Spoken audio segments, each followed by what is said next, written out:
Hello and welcome to the Raj academy. और आज इस वीडियो में हम लोग देखेंगे एनसीईआरटी का जो रुकमनी की तरफ से आता है बायोलॉजी। ठीक है, बहुत इंपॉर्टेंट बुक है जिसमें एनसीईआरटी और एससीईआरटी को कंबाइन करके एक बायोलॉजी का स्पेशल बुक बनाया गया, जिसमें क्लास 6 से लेकर क्लास 12 तक का एनसीईआरटी को कवर किया गया और ये बिल्कुल क्लास नोट्स है, तो बहुत ही इंपॉर्टेंट बुक है। आपके आने वाले जितने भी एग्जाम है सबके लिए बहुत ही महत्वपूर्ण होने वाले हैं, और जो भी पॉइंट हम लोग यहाँ डिस्कस करेंगे बहुत डिटेल के साथ हम लोग डिस्कस करने वाले हैं। और आज की इस वीडियो में हम लोग चैप्टर नंबर 1 को देखेंगे। तो चलिए वीडियो में आगे बढ़ते हैं और डिटेल में देखते हैं। ओके, आप यहाँ पे देख सकते हैं ये इंडेक्स यहाँ पे दिया हुआ है। तो आज हम लोग चैप्टर नंबर 1 देखेंगे जिसमें जीव विज्ञान का परिचय एवं विभिन्न शाखा। ये चैप्टर नंबर 1 है जिसमें हम लोग वनस्पति विज्ञान की प्रमुख शाखा और जंतु विज्ञान के प्रमुख शाखा देखने वाले हैं। और ये पेज नंबर 7 से 8 के बीच है। टोटल इसमें 16 चैप्टर है और हम लोग कोशिश करेंगे एक दिन में एक चैप्टर को कंप्लीट करें, और 16 दिन में इस बुक को हम लोग कंप्लीट कर लेंगे, जो कि काफी अच्छा लगेगा हम लोग को जब कंप्लीट कर लेंगे इसको। तो आप देख सकते हैं जीव विज्ञान ये बुक का पिक्चर है। और चलिए हम स्टार्ट करते हैं। अगर आपको कोई भी प्रॉब्लम होता है तो 9955128211 पे आप मैसेज कर सकते हैं। ये यहाँ से टेलीग्राम है, यहाँ से पीडीएफ आप ले सकते हैं, द राज एकेडमी, यहाँ से आपको पीडीएफ मिल जाएगा। तो चलिए हम स्टार्ट करते हैं। थोड़ा सा सबसे पहले हम पेन का कलर चेंज कर लेते हैं ताकि और आसानी हो। ओके, यहाँ पे देख चैप्टर नंबर 1 है जीव विज्ञान का परिचय एवं विभिन्न शाखा। अगर हम लोग बात करें जीव विज्ञान की तो सबसे पहले हम लोग देखेंगे जीव विज्ञान के वर्गीकरण की कि जीव विज्ञान शब्द आया कहाँ से। जीव विज्ञान का जो शाब्दिक अर्थ होता है, जैसे देखिए हम लोग लिखते हैं बायोलॉजी, क्या लिखते हैं? बायोलॉजी लिखते हैं। तो बायो का अर्थ होता है लाइफ, क्या होता है? बायो का अर्थ होता है लाइफ, और लॉजी मतलब क्या होता है? अध्ययन करना। क्या करना? अध्ययन करना, इसका अर्थ होता है। तो लाइफ मान जीवन से रिलेटेड जो अध्ययन हम लोग करते हैं, तो इसमें हम लोग जीवन से संबंधित अध्ययन करते हैं। किससे संबंधित? जीवन से संबंधित अध्ययन करते हैं, इसलिए इसको हम लोग जीव विज्ञान यानी बायोलॉजी के नाम से हम लोग जानते हैं। और फिर जीव विज्ञान का भी वर्गीकरण किया गया, और जीव विज्ञान का जो वर्गीकरण किया गया इसमें जंतु विज्ञान आने लगा, और फिर वनस्पति विज्ञान आने लगा। हुआ क्या कि जब जीव जीव विज्ञान का जो जीव विज्ञान में हम लोग केवल जीव से रिलेटेड अध्ययन करते थे, उसी में पहले हम लोग क्या करते थे? बायोलॉजी का पेड़ पौधों का भी अध्ययन किया करते थे। धीरे धीरे साइंस और डेवलपमेंट हुआ, साइंस में और डेवलप हुआ, फिर अलग अलग साइंटिस्ट हैं और उन्होंने बोला कि देखिए जंतु विज्ञान एक अलग करते हैं और वनस्पति विज्ञान को अलग करते हैं, ताकि जो दोनों में विभिन्नताएं हैं और दोनों का जो बायोलॉजिकल स्ट्रक्चर है, जो बायोलॉजिकल फंक्शन है, उसको समझने में काफी आसानी हो। तो ये यहाँ पे शुरू किया गया। तो फिर जीव विज्ञान को बांट दिया गया दो भाग में, एक जंतु में और एक वनस्पति में। जंतु विज्ञान का जो जनक हुए वो अरस्तु हुए। कौन हुए? अरस्तु हुए। ठीक है, जंतु जिसमें हम लोग जंतु का अध्ययन करते हैं, अरस्तु हुए जंतु का अध्ययन, जंतु विज्ञान के जनक। और जो पेड़ पौधों वाला जो वनस्पति विज्ञान है इसके जनक हुए थियोफ्रेस्टस। कौन हुए? थियोफ्रेस्टस इसके जनक हुए। तो ये आपको याद रखना है, जंतु विज्ञान के जनक कौन है? अरस्तु है, और वनस्पति विज्ञान के जनक कौन है? थियोफ्रेस्टस है। नेक्स्ट हम लोग बात करें तो नेक्स्ट आप देखिएगा यहाँ पे जीव विज्ञान की विभिन्न शाखाओं के जनक के बारे में यहाँ पे देख लेते हैं हम लोग। तो यहाँ पे देख सकते हैं जीव विज्ञान की विभिन्न शाखाओं के जनक। अब यहाँ पे देख सकते हैं जीव विज्ञान का यह शाखा दिया और यहाँ पे जनक दिया हुआ, बहुत इंपॉर्टेंट है। और जो जो हमने यहाँ पे हाईलाइट किया हाइलाइटर से, वो प्रीवियस ईयर में आ चुका है। जैसे अब जीव विज्ञान की जनक की बात करें तो जीव विज्ञान की जनक हम लोग अरस्तु को बोलते हैं। और जंतु विज्ञान जो इसमें इसी में से निकल के आता है जंतु विज्ञान, तो जंतु विज्ञान की जनक भी हम लोग अरस्तु को ही बोलते हैं। पॉइंट आपको याद रखना है। वनस्पति विज्ञान के जनक किसको बोलते हैं? थियोफ्रेस्टस को बोलते हैं वनस्पति विज्ञान के जनक।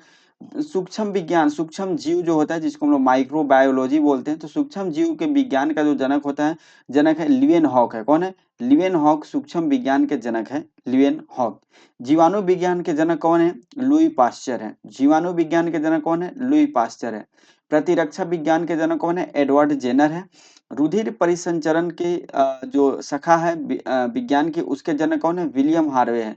रुधिर परिसंचरण विज्ञान के जनक विलियम हार्वे है। कोशिका विज्ञान जिसको हम साइटोलॉजी बोलते हैं, साइटोलॉजी का जो जनक है वह है रॉबर्ट हुक। कोशिका विज्ञान के जनक कौन है? रॉबर्ट हुक है। उत्परिवर्तन के जनक कौन है? ह्यूगो डी ब्रिज है उत्परिवर्तन के जनक। कवक विज्ञान के जनक कौन है? एंटन डी बेरी। कवक विज्ञान के जनक एंटन डी बेरी है। ठीक है, ठीक है। तो कवक विज्ञान के जनक एंटन डी बोरी है। नेक्स्ट हम लोग देख लेते हैं पादप शरीर क्रिया विज्ञान के जनक कौन है? जूलियस सैक्स है। आधुनिक वनस्पति विज्ञान के जनक कौन है? कैरोलस लिनियस है आधुनिक वनस्पति विज्ञान के जनक। रुधिर वर्ग के जनक कौन है? कार्ल लैंड स्टीनर है। वर्गीकी अथवा वर्गीकरण विज्ञान के जनक कौन है? कैरोलस लिनियस है। ठीक है, ठीक है।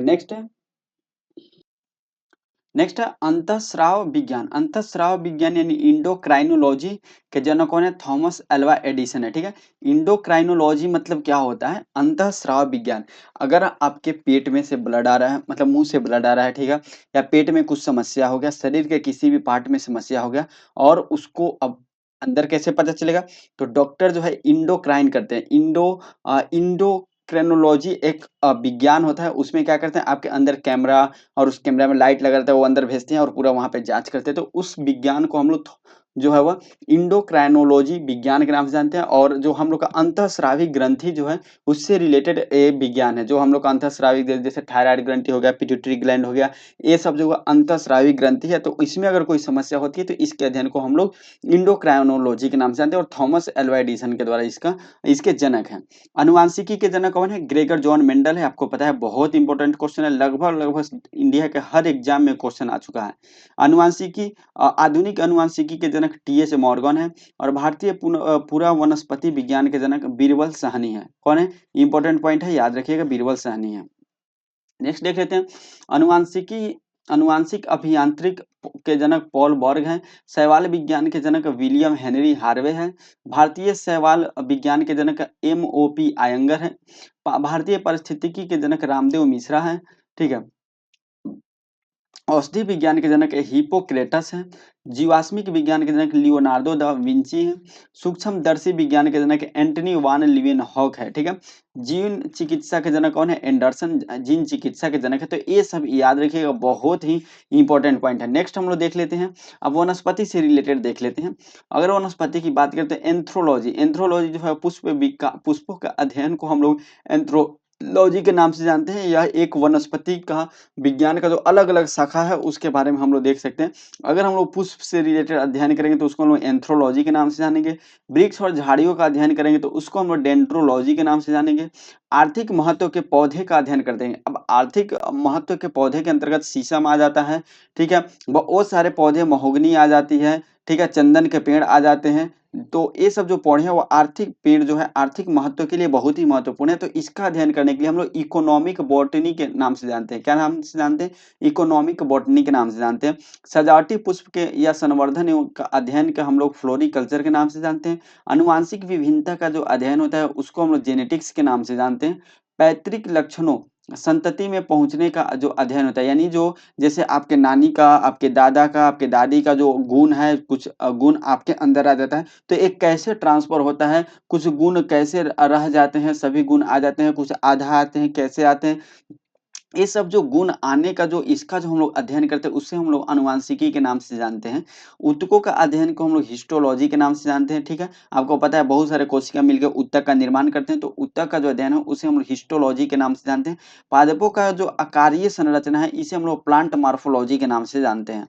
नेक्स्ट बात करें तो यहाँ पे हम लोग बात करते हैं माइकोलॉजी की। बात करें तो ये कौके का जो अध्ययन होता है उसको हम लोग माइकोलॉजी के नाम से जानते हैं। और जो पादप जीवाश्मों का अध्ययन हम लोग करते हैं उसे हम लोग पैलियोबोटनी के नाम से जानते हैं। शैवाल के अध्ययन को हम लोग फाइकोलॉजी के नाम से जानते हैं। और औषधीय पादपों का जो अध्ययन होता है उसे भी हम लोग फार्मेकोलॉजी के नाम से जानते हैं। विभिन्न पादप जैविक क्रियाएं का अध्ययन को हम लोग फिजियोलॉजी के नाम से जानते हैं।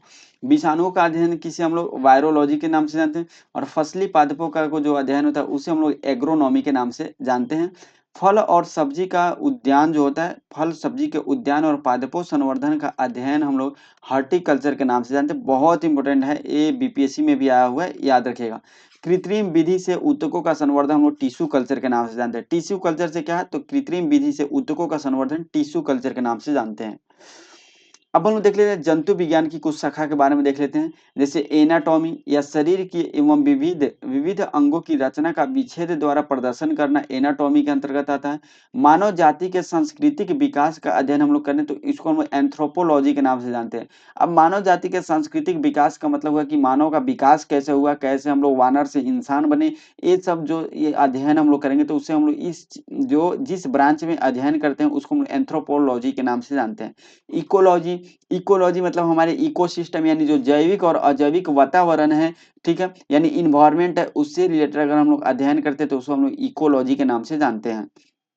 अंतःस्रावी तंत्रों का अध्ययन हम लोग एंडोक्राइनोलॉजी के नाम से जानते हैं, ठीक है। भ्रूणीय संवर्धन का अध्ययन एम्ब्रोयोलॉजी के नाम से जानते हैं और उत्प्रेरक का अध्ययन में एंजाइमोलॉजी के नाम से हम लोग जानते हैं, ठीक है। अगर हम लोग कीट पतंगों का अध्ययन करते हैं तो उसे हम लोग एंटोमोलॉजी के नाम से जानते हैं, ठीक है। नेक्स्ट हम लोग देख लेते हैं एंटोमोलॉजी, कीट पतंगों के अध्ययन से जानते हैं। यांत्रिकी या प्रणालियों का अध्ययन जो जीवित पादपों की भांति कार्य करता है तो उसे हम लोग बायोनिक्स के नाम से जानते हैं। रुधिर एवं रुधिर संबंधी रोगों के अध्ययन उसे हम लोग हीमेटोलॉजी के नाम से जानते हैं। हीमेटो जहाँ से आप रिलेट करते हैं हीमोग्लोबिन, ठीक है, ब्लड से संबंधित है तो हीमेटोलॉजी याद कर सकते हैं, ठीक है। हर्पेटोलॉजी में हम लोग उभयचर और सरीसृप का अध्ययन करते हैं। स्तनधारी में हम लोग मैमोलॉजी बोलते हैं, ठीक है। मैमोलॉजी में हम लोग किसका स्तनधारी का अध्ययन करते हैं। अति सूक्ष्म जीवों का अध्ययन हम लोग किसको माइक्रोबायोलॉजी के नाम से जानते हैं। और तंत्रिका तंत्र का अध्ययन हम लोग किसे न्यूरोलॉजी में तंत्रिका तंत्र का अध्ययन करते हैं।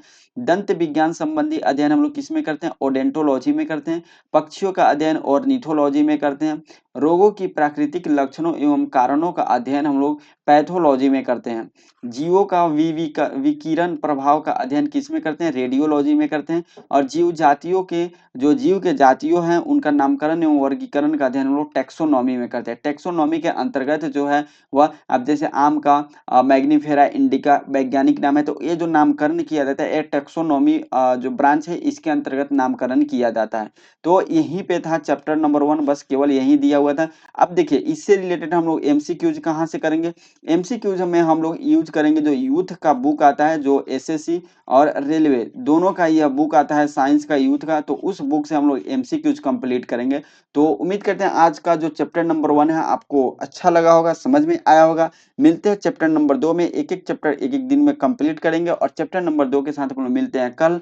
आज का वीडियो कैसा लगा आप लोग एक बार कमेंट करके जरूर बताइएगा। तो आज के वीडियो में इतना ही, तब तक के लिए जय हिंद, जय भारत।